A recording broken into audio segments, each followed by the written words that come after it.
Hi, this is Brian with the Balanced Dog, and out here with me is Libby. She's from a small rescue. Came in because she attacked a dog, and the reason I have her out here because she's a really good example of a really low defense dog, and you're going to see like some extreme examples when I put too much pressure on her. So just granted, I'm not being inhumane here because we have a good relationship. I'm just applying more pressure than I need to, just to show you like the dramatic response, because some dogs, it's hard to see when they're in defense. And the whole point I'm proving here is it's okay to put a dog into defense, meaning that if, like, I'm teaching her to heel, that was one of the things I was doing with her because she kept forging out. If I would check the leash or try and put pressure to bring her into me, it would almost shut her down. So what I ended up doing is I started to turn left on her. And when I would turn left on her, she would pull her body back and pull her ears back. And so that at that point, I was putting her into defense, or I was going through her defense drive, because forging out is her going in the prey drive, right? And so as I turned and she would look up at me, I would take the pressure off by straightening back out. And then that would bring her back in the pack drive, right? So that was kind of my little trick. But I can show you that part of it, and I can also show you another extreme part if I check the leash on her. And my point is that if I was to take her initially and set her up to be reactive to a dog, and then just apply punishment straight out of the gate, I may fix that reactivity issue, but what you'll see here in a minute is what the fallout would be from that. So when somebody says that being punitive with a dog that is fearful can't have fallout or consequences, it can. So you may fix the initial problem, because what she showed me when I got her out of her crate the first day is I was walking by Weber, who was in his crate, who's very calm, and I had her on a long line, and she actually went around his crate all the way to the other side of the garage to avoid that.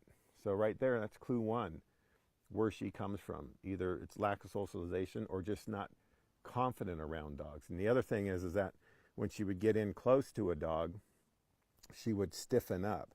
So she has this flight behavior, but also there's some freeze behavior sometimes with her. And that's what I noticed when she was in close to the dog, she would freeze. And if you didn't bring her out of that, not correct her, but bring her out of it through a let's go or through a recall, so you can almost open that valve, because you could just see the pressure building in her. And because she's high prey drive and low defense, one of the most challenging dogs, as I stated in a video I posted earlier, if you don't diffuse that by bringing her out, that's what's going to cause the explosion.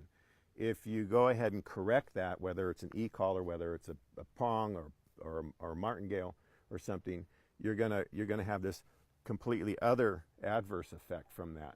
So it's about striking this balance. So here's one example.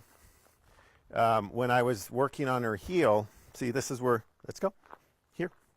This is where I want her, right? Now, if I keep pushing on her and put pressure on her and put pressure, and keep turning,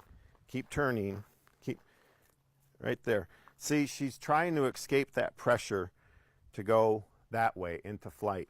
Let's go. I'm not allowing her to, because I'm keeping the leash somewhat short, but I'm not keeping it tight. Let's go.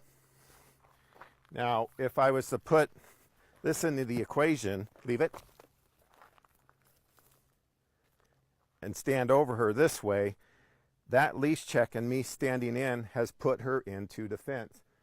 That was prey drive by throwing the bumper, so to get her out of that prey drive, I had to go through the defense drive.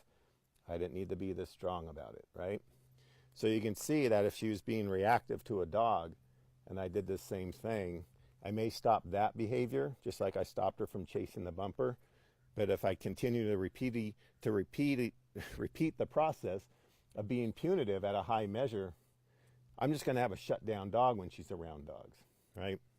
And you've seen this in dog on dog situations where you have a dog now that's standing over top of the other dog, right? And he's applying this pressure, and this dog's in defense. This dog only has a couple options, out of self-preservation, she may just turn and go after this dog. So this dog here, dog A, the one over the top, has pushed so much pressure that caused this one to go into a fight, or that's what we refer to as pushing the dog into defense. Putting them in defense is not a problem. Pushing them into it, that's where you start creating problems, right? She will never be a dog that fights.